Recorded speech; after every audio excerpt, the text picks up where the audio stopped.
If you failed a prop challenge before or are failing to pass one right now, it's not because you're a very bad trader, it's because you don't know these 3 principles that I'm going to talk about in this video. I've been trading mainly personal accounts for 6 years and recently this year added funded accounts to my portfolio and have passed them with a 90% success rate using these 3 core principles that have kept me safe, consistent and not wasting time passing them. So we're going to break down these 3 steps that everyone should be doing to pass your challenges consistently. Let's get into it. So rule number 1 is going to be actually the strategy. Now, I know it sounds like such a broad statement, but the strategy is going to be one of the most important parts to passing a challenge, but it doesn't have to be too complex, although strategies and becoming profitable is complex, and learning a strategy, the way you execute it doesn't have to be. So you need a proven strategy. For example, my strategy, I have a public track record of me taking every single trade live on stream for the past 3 years.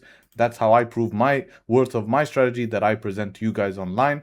And I have a multitude of entries. Now, what you want to do to pass a challenge is you want to choose not all of the strategy. Now, I know that sounds crazy, but no, you want to choose a specific high probability setup. So I know in my own strategy, the 2 best entries, and hopefully no matter what strategy you guys use, you need to have these 2 type of entries, right? So we're going to draw here, you need to have these 2 type of entries, okay? The first entry is going to be some sort of continuation entry, and the second entry is going to be some sort of pullback entry, okay?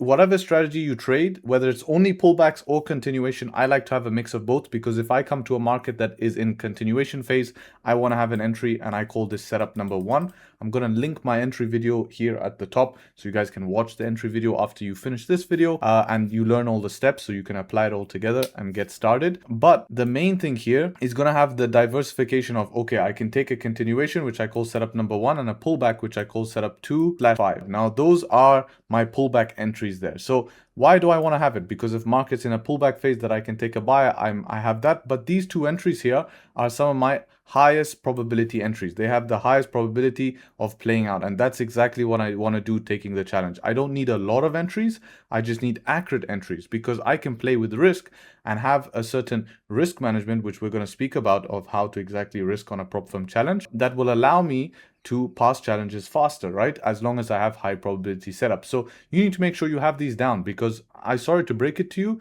in order to pass the challenge, you need to somewhat know how to trade, right? You can't just go in blind.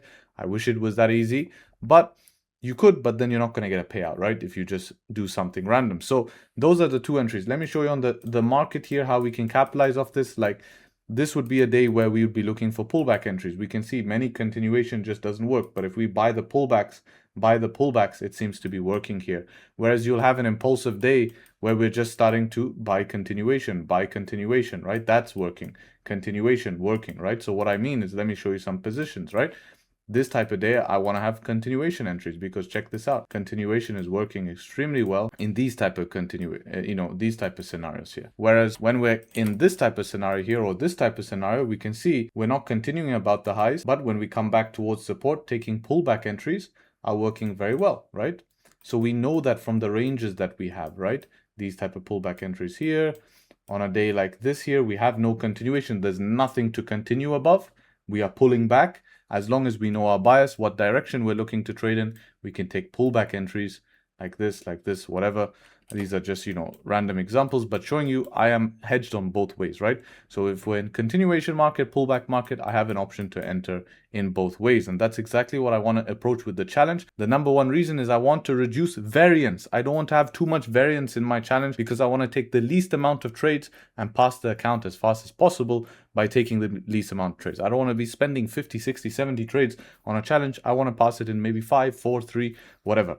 So let's talk about exactly how we're going to risk on this and bring segment number 2 is going to be risk management on prop firm challenges. So the rule of thumb, right, is the better trader you are, the higher you can risk. You have to adopt a different mindset, and that's going to be something we're going to speak about. That's going to wrap up the video in the next step, but we want to come back to risk management. When you are funded, you need to be very strict with risk management. Don't blow the account, because now you actually get paid. But for a challenge, you don't get paid. You've paid, but you don't get paid if you pass the challenge. It's simply a ticket to then get the opportunity to be paid. So we're playing a game in the challenge phase. We're not playing to get paid, we're paying to get funded, then to get paid. So there's an extra step. And if you're taking a 2-step challenge, that's a lot of work, because a great trader risking 1% will make 5% in a month. That is very good. 5 winning trades is not bad. I know a lot of you online like, no, you can make way more than that. You can. But you guys have to start somewhere. Remember, most people trying to get funded are not at that stage where they can pull every month 20%. And let me tell you the truth, that is unrealistic expectations that the internet puts on top of it. So the goal is for you guys to get paid. And if you want to get paid in this game, you need to think realistically. So 5% is a great target, but to pass phase 1, that's going to take you 3 months. And in that 3 months, there will be a lot of variance of market conditions, your psychology, what you're doing. And what that will end up causing is it gives an opportunity for things to go wrong, which will end up you failing your challenge, getting bored, etc. Because you're not bored if you make 10% in 2 months, and that's $10,000 on a 100K account. Because now you can withdraw, let's say with an 80% profit split, you can take out $8,000. I'm not bored taking out the $8,000. Don't know about you, but I'm not bored taking out $8,000. But if that gives you nothing, all that gives you is a ticket to another phase, it's freaking boring. So we want to play with risk and actually risk higher so that we can pass faster. If you're using prop firm challenges to practice and learn, here's a great approach that I would recommend that you can do, right? So let's say your account is up 1%, you can be risking 1 to 2%. I like 2% to pass faster. It's good.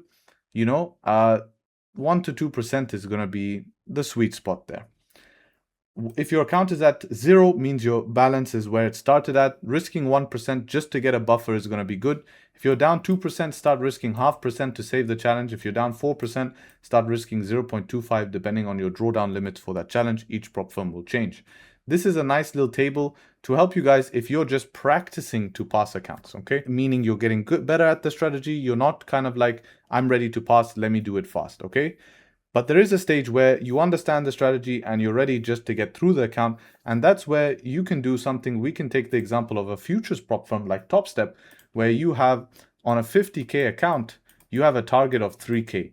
In that sense, from first trade, I'm risking higher. Maybe 1.2K, I'm going to start to risk higher because I'm not scared, okay?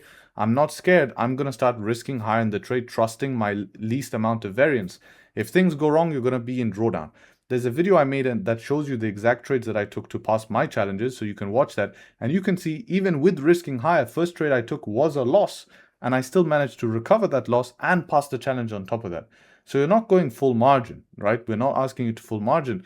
But let's say with a 6% profit target, let's say, for example, right, with a 6% profit target that, let's say, Top Step give you, with that 6% profit target, there's no harm in risking 2% per trade and passing it in 3 trades, right? Because if you lose, you still have 3 trades of drawdown, right? So that's a perfect balance. If you're trying to pass a phase 1 with 10% profit target, then I don't mind risking 3% to give yourself that 3 trades if you're a proficient trader. If not, follow that table I talked about.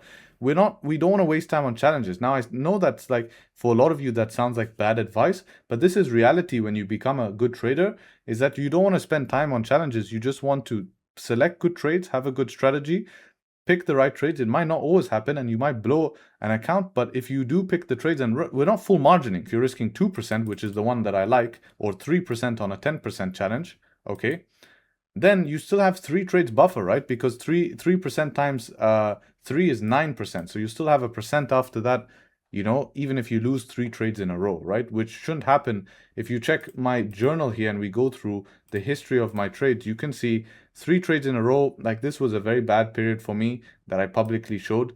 And that very bad period led to 3 trades in a row with 1 win in between, okay? So with 1 win in between and 3 bad trades in a row, I would still be surviving on the account. Otherwise, it's like 1, 2, 3 wins, 1 loss, 1, 2, 3 wins, 1 loss, 1 win, 1 loss, 1, 2, 3, 4 wins, 1 loss. You get what I mean? You're going to pass in those 4 wins, or you're going to just be okay and you're going to get through it. So if you're trading a strategy, and that's also variance because that's including a lot more different entries. If you're just waiting patiently, like, maybe in the week you only get 2 entries. And if you watch back my video when I pass the challenge, you'll see that I'm not trading every single day. I'm just trading the high probability setups. Let's go on to the last section here, which is going to be the most important. So before we continue to the last step, if you guys are on Instagram, drop me a follow, catch up with day-to-day stuff, or if you want to join my Telegram to catch the same update, you can also do that there, all in the description. So let's go on to step number 3. So for the last section here, we want to talk about the actual mindset you should have when going into a challenge, right? The challenge is basically a test. You should not be gambling, and I'm going to release the most important tip that actually changed everything for me. And the most important thing is think about the investment you're making. Let's take a simple number. The challenge cost you $100. In that $100, even if I'm risking high, I have 3 trades. So 100 divided by 3 would be about 33 bucks. That means my risk per trade is only $33. It's not that bad, right? And if I blow the account, it's equivalent of losing 3 trades that I risked $33. If I was trading on a live account, I would have the same issue. The same thing if you pay 500 for a challenge, right? That's your risk. So in 3 trades, if you lose 500, that's how much you're losing, right? So it's like the risk you put on the challenges for your trades, because if you were to do that on a live account, you would have lost anyways. Okay, so that's why when you take the trades on a funded, you have to treat them as good high quality trades, not just random trades that you just want to take so you pass. No, think about that's the money I've invested into my trades to make a return. You won't get a return on this, but what you will get is you get the allocation to be funded to make a return. Now, this method is backed up by years of data that has got multiple people in my group funded using these type of methods, and not only funded, but actually running towards payout. I'm not doing this to shill. What I'm doing this is to prove to you that it's worked. But what I want to show you guys is that it is achievable to replicate, because it's cool if I can pass accounts, but you guys are watching this video to replicate. So this is why I wanted to make sure to give you a method that you guys can replicate and use to your advantage, which is proven by other success as well. So I hope all of this has helped together. Leave a like on the video if this has helped, and I'll catch you guys in the next one.